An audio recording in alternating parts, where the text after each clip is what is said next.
Twilight waded through the knee-high water, watching the waterfalls pour down from the wide gashes left in the ceiling. Across from her, Vesper Radiance stood firmly rooted, her horns seized in a red glow. She faced the whirlwind, head jerking back as she tugged on the unseen object. Her ears picked up as magic died down and turned to face Twilight, smirking vaingloriously.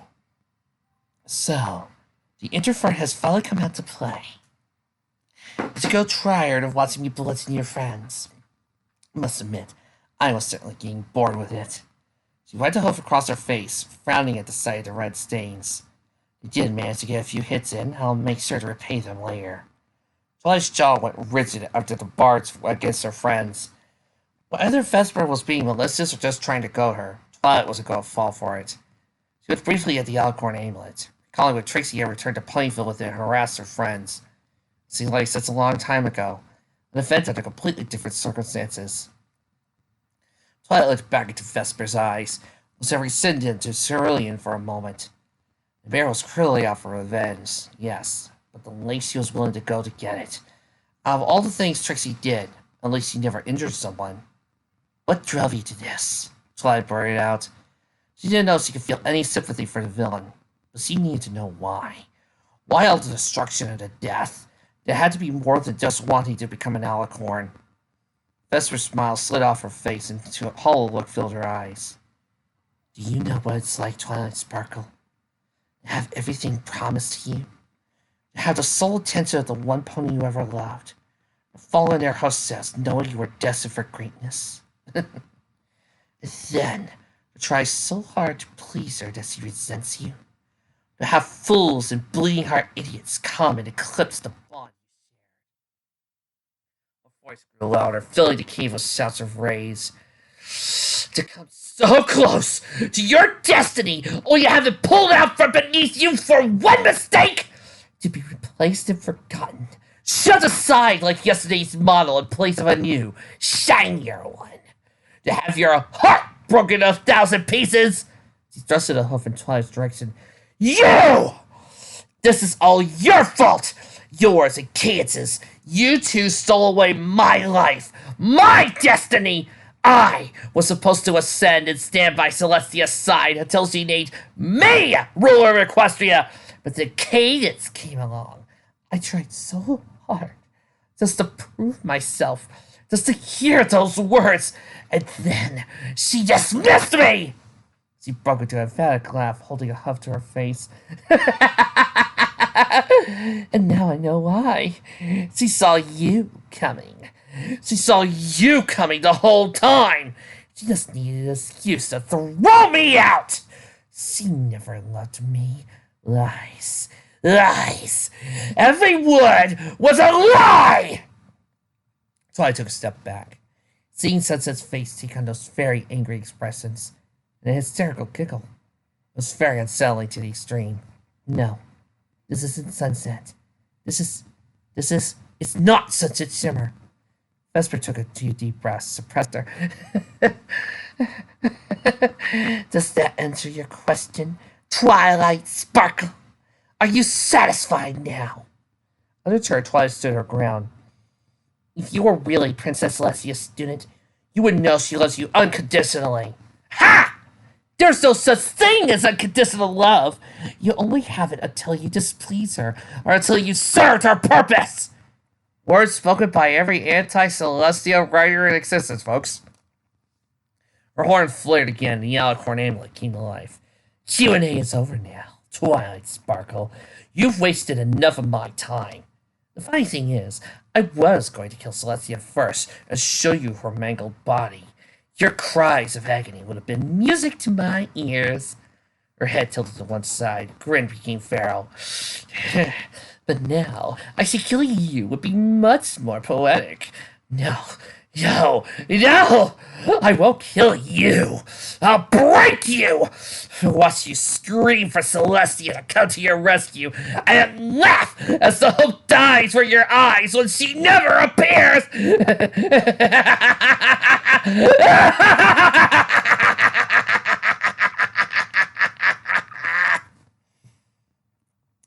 Now, you see, see, Micah's Raven? That's how you do it. That's how you show your true insanity. Now, go back to season 3 of Starfleet and do it again. Twilight's own magic roared to life, fueled by her anger and disgust. Both of them fired at the same time, and their energies clashed once more. Twilight pushed with all her might. She would not let this monster win. That was the only thing Twilight had to describe her. None of her adversaries thus far meet her despite them with much fervor. Even Discord, with its target Chaos, never attempted to maim and torture anybody. And while Somber once enslaved an empire, thanks to the combined efforts of her friends, she made sure he never got a chance to reenact whatever cruelty he was capable of. My friends. Seeing Vesper fling them around the room in her mind's eye spurred her onwards. She hated being separated from them. But it killed her to see them in pain, while all she could do was stand there and watch. No, this was her fight now. She was going to win, and Vesper would pay for her actions. She took a step forward, driving her fingers into the spell. Purple began to swallow crimson, pushing Vesper back. No! I shall not fall to the likes of you! Vesper's eyes burned with black smoke. Her beam turned an even darker shade of red, tendrils of darkness interweaving into it. With a single push, she regained her ground. Twilight continued to strain under the pressure, still tired from maintaining the 4 separate shields. Sweat clung to her brow and trickled down her face. She fell back against the new wave of momentum Vesper was exhibiting.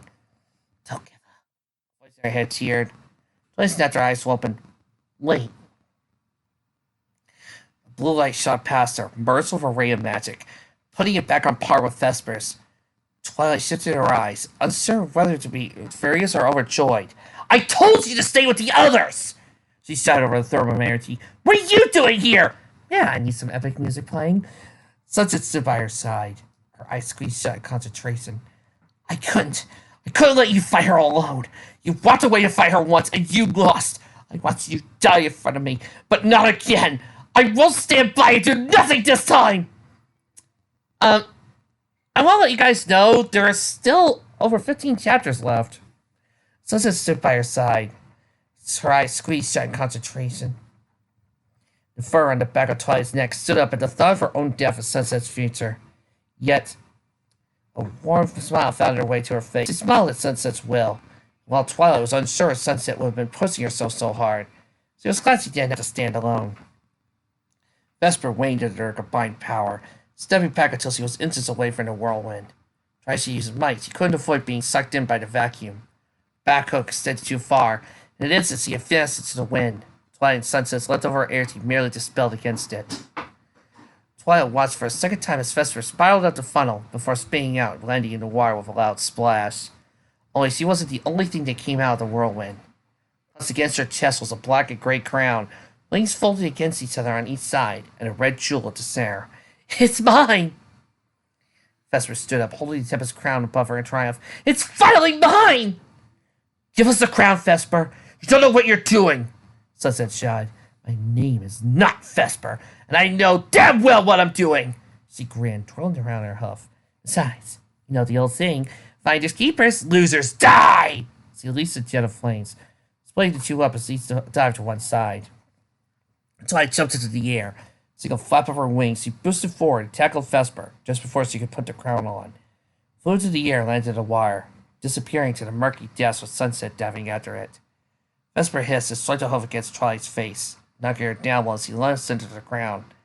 Twilight hurried after her, ignoring the blood leaking out of her nose. Telekinesis grabbed Vesper by the tail and pulled her back, like Twilight to jump over her. Vesper played the same trick Twilight was in midair, slapped her against the ground, stomping her back for added measure. Sunset's head surfaced above the wire, ground clenched her teeth. Eyes widened and Vesper barely towards her. She took off across the cave, practically swimming in the now shoulder-high tide. Twilight gave a flick of her horn as she watched the wire around Vesper jump up and stick to her legs, transforming into a thick jelly substance. She tried to move forward, only to fall flat on her face. All right, Twilight said as she renewed Sunset.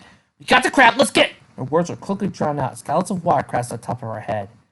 She stumbled and fell backwards, tasting the salty tang of the ocean as it flooded her senses. She swam to the top, breaking the surface and gasping for air. Sunset followed not a moment later, her mouth empty. Where's the Tempest crown? Twilight asked. Good question. Sunset's eyes glowed red. Twilight narrowly avoided being struck in the face by a crimson bolt by diving back under. She found Sunset, and she certain was Sunset this time by the absence of a cloak and amulet, scooping the crown off the cave floor. A streak of red spiraled through the water and struck Sunset in the side. Streaks of bubbles escaped her lips as she cried out in muted pain. Vesper swam past Twilight, as quick as a shark, and snatched the crown Sunset had dropped. Oh, dang, if only magic worked like natural, normal weapons like bullets and arrows, we'd be having an easier time! Twilight propelled herself forward and blasted Vesper with a quick barrage of spells, pummeling her from behind. She refused to let go, however, holding on to like it was a life preserver. Twilight wrapped her aura around the crown, pulling with all her might. While he succeeded in dragging Vesper towards her, consequently receiving a blast in the chest. It was like a rock been smashed into her. Twilight sucked in a sharp breath, only to choke on the ocean. She made mad paddles to the surface, gasping her breath upon reaching it. A few powerful casts expelled a lungful of wire. There was a loud crack overhead, and Twilight watched another part of the ceiling break apart, releasing a spout of wire. She couldn't believe the room was almost halfway filled. A little air appeared around Twilight's head as she dove under once more. Towards the bottom, Sunset had Vesper in a headlock, while Vesper fired off random spells in an attempt to displace Sunset. Twilight took the crown and oar, successfully rescuing it from Vesper's hooves. Before it could fall into her possession, however, a red aura overlapped hers and tried to tuck it away. The Tempest crown floated between the two mares, jerking left and right as each one battled for ownership. She could see Sunset wrapping a tire hoof around Vesper's throat, choking her into submission. Despite Vesper elbowing Sunset repeatedly, Sunset refused to let go. Vesper's grip on the crown weakened, and with a final pull, Twilight managed to break it free and deliver it to her own hooves. She watched Vesper's eyes slide shut, and Sunset released her, letting her drift to the floor. A moment later, Twilight and Sunset resurfaced, Twilight canceling her bubble charm, and Sunset desperately heaving for air. Twilight slammed over one and wrapped a hoof around her. "You okay?" Sunset nodded. "Let's just leave now, before something else goes wrong." "Agreed." Twilight closed her eyes and managed to deck at the boat as they come on. A familiar pull of teleportation came over her. She landed against something hard, followed quickly by the smothering of something warm and soft. "Twilight! Sunset! You're all king!" Pinky cried. "That might not last long if you took me, Pinky." Pinky squeezed even tighter for a brief second before letting go. While Wall pricked far and away, Twilight beheld the full deck. All of her friends beamed at her, including Fluttershy, whose front legs had been bandaged. There was a bruise on the side of her face, and she looked paler than usual. "How are you doing, Fluttershy?" Twilight asked. She put on a brave smile. "I'll be fine, thanks to all of you." Rainbow floated over to Sunset. "How about you?" Sunset managed a weak grin. "I think I'm okay." "Good!" Rainbow swatted across her shoulder. "Ow! What was that for?" "Put me down, Rainbow. I promise I'll follow along," Rainbow said pouring Matisse in Sunset's voice. "I can't believe I fell for that one! Don't go off and do stupid things like that!" "All right, I'm sorry," Sunset rubbed her shoulder. "Just gonna leave Twilight down there by herself. Not with that maniac," Rainbow tried. "Psychopath," Randy offered. "Girl who looks just like you," Pinky said. She flinched on everyone's glare. "Wow, she does." Sunset sighed. "Yeah, her." Twilight embraced her. "Don't worry. We know who you are. No matter what she says, you're still Sunset Shimmer." She heard Sunset murmur a quick thank you and took that as her cue to go.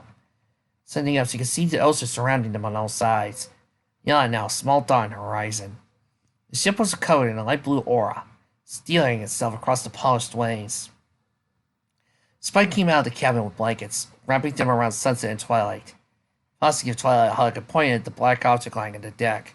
"So, is that really it?" Everyone crowded around it, staring with abject curiosity. Twilight nodded.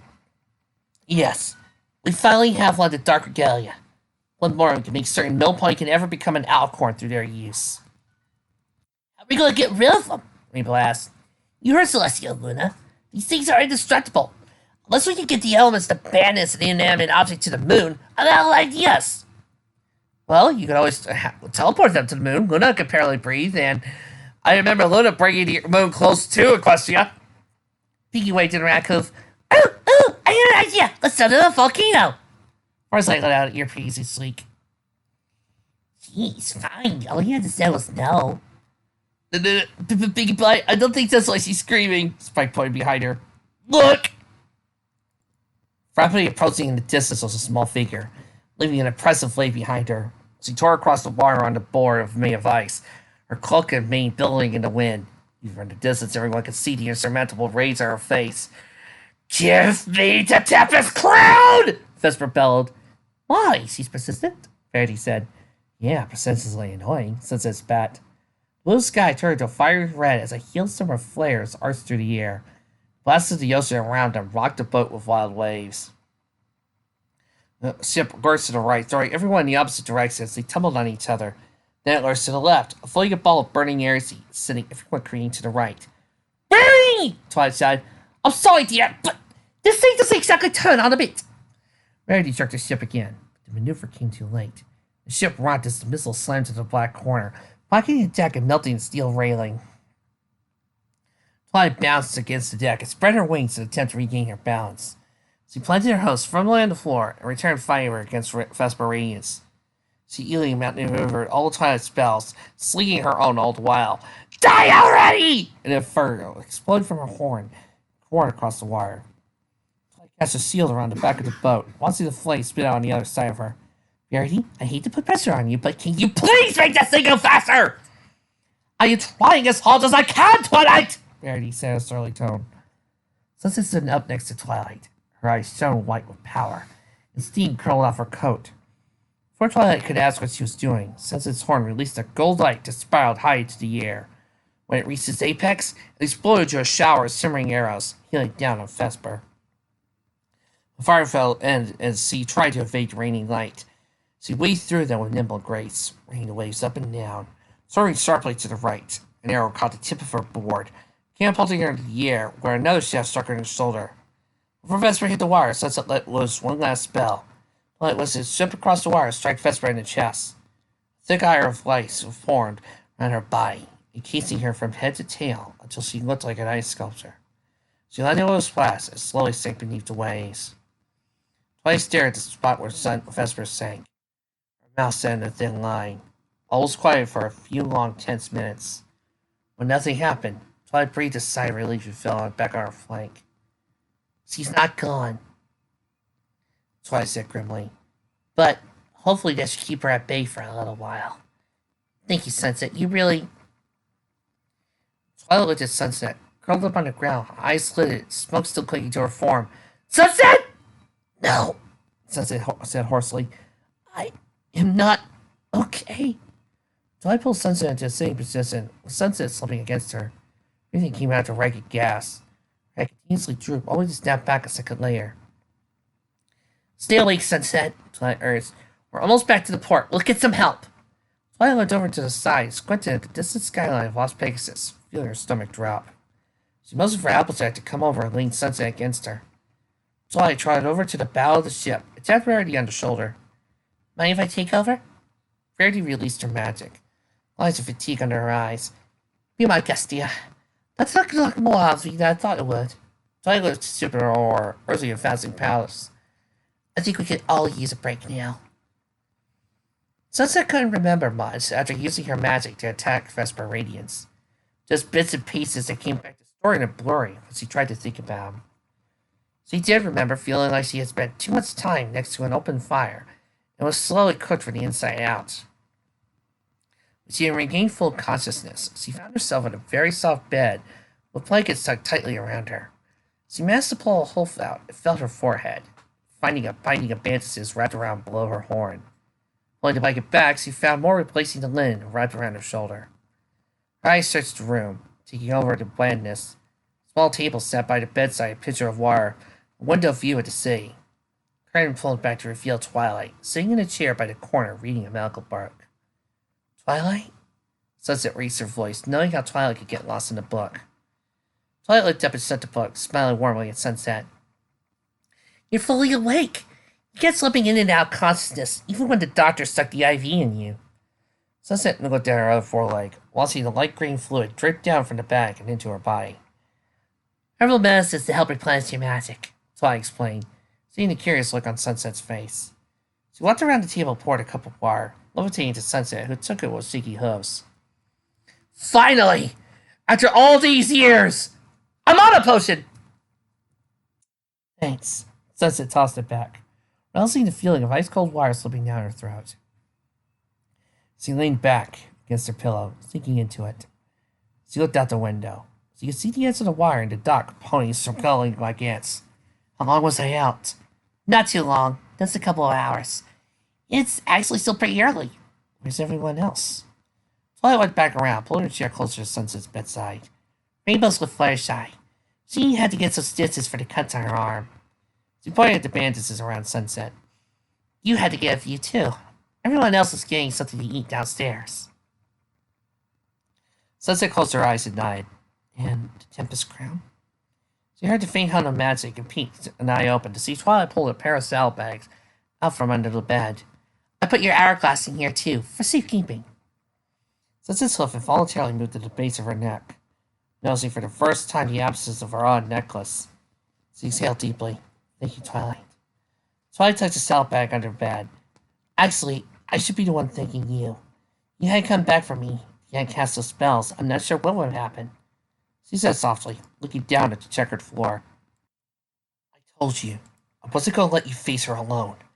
That day, the last day, you walked off, you and Spike. Next time I saw either of you. Sunset's throat tightened as he blinked back rogue tears. I couldn't let that happen again. Melancholy hung in the air between them, with neither one sure how to advance. Twilight opened her mouth a few times, but no sound ever came out. She finally came close to making a sentence. Sunset held a hoof to stop her. You don't have to say anything. I don't want to talk about it right now anyway. Besides, it's in the past, figuratively speaking. She smiled weakly until I gave a weak chuckle. What matters now is what we're going to do next. We have the crown, so where do we go from here? Twilight folded her ears back, following Sunset's gaze. Yeah, about that. Sunset sat up. What is it? It's okay if you don't have a plan right now. Sure, we can come to something together. That's not it, Sunset. I have a plan. It's just... Twilight took a deep breath and said with slow fiction, You're all going back to Carolot, Sunset. I'm going to go on alone. But the rest of you are going home. And I'm going to start the clock to see how long the main six are going to allow Twilight to get away with this. Click! The still ocean began to ripple and bubble up. A geyser of water burst forth, and with it Sunset simmer. Roaring in rage, she landed in a small square of ice, trembling, barely able to hold in her disdain. She collapsed to one knee, holding the burning wound on her shoulder. Her eye violently twisted, the images floating through her head, each one featuring her. She dares! She dares use my special talent against me! Her eyes blazed white, fire coursed through her body, filling all her senses with an ecstasy of pure magic. Tearing her shoulder knitted itself back together, muscle and skin reforming and joining as one until it was good as new. Her eyes referred to normal, stretched out her leg, intensing the effects of the healing spell. That thing knows nothing of the true extent of my abilities! Anger burned through her, harder than the magic she had just used. She wanted to track down the simpering doppelganger and kill her the most excruciating way she could imagine. But no, there'd be time for that later. She would need a plan to deal with all of them. No. I'll let them have their little reprieve. Let them lower their guard. It isn't like they can run very far away. Sunset grinded her teeth. No, first, I have other business that needs to be addressed. The world twisted around her. In a flash, she stood no longer in the middle of the ocean, but on a deck made from black wood. All activity stopped at her appearance. A hush falling over the thin crowd gathered. Conveniently for her, they were all here. A chain wrapped around her horn and found Razor, who had been perched near the back end of the ship. It wrapped around his neck and dragged him forward, bringing him to rest at Sunset's hooves. He coughed. Hello, your majesty. Hello, Razor, Sunset said sweetly. How are you? Lovely morning, isn't it? Tell me, how's your day so far? Did anything interesting happen? Because I would love to know why Twilight Sparkle and her stupid friends managed to follow me all the way to the Tempest Crown! Razor fled and kneeled before her, the rest of the Griffins following his lead. Those pulleys are tougher than they look. My masters will do all of us, so you ran and hid with your tails between your legs like the pathetic dogs you are? Sunset didn't know what to do with herself. She couldn't remember the last time she had been this angry. Ran rampant inside her, strangled her senses. I almost had it. These idiots had just done their job. Punishment. There needs to be punishment. She looked over at 7 groans in front of her. Where's Caro? Oh, he's dead, Eliza said bluntly. Well, he's likely. Sunset stomped off against the deck. How could you all screw up this badly? You let them escape. Not once, but twice. You let Almost Club too. It had been quiet. So softly spoken, drowned out by the wind. He probably thought he could get away with it, but Sunset heard it. She could hear it all. Now she had an excuse to vent a little anger. She swung around to face Axel, staring the look of horror that came across his face. Sunset's horn bubbled with a black miasma as she gave him a savage grin. Axel screamed as a dark bubble encased him and began to shrink. Darkness swirled about, eating away at him while he grew smaller and smaller. One last terrified yell, the bubble vanished completely, leaving nothing else. Sunset returned to the remaining 6. Would anyone else like to comment? Yeah, Vesper, I think you probably would have gotten away with getting the Tempest Crown if you took off the amulet, knocked out your other self for about a few seconds, and then grabbed Twilight, then hid back your insanity for about a few minutes. Just saying, you kind of messed up a good plan here. No one dares so much as to breathe. Good. She made for the front of the deck, tossing Finn from a spot at the wheel. The sky, listening to the propellers of the airship spun like clockwork. Closing her eyes, she let the wind comb through her mane, feeling at peace again. So, little wannabe, you want to play games with me? Very well. Sunset opened her eyes. I'll show you what happens when you play with fire!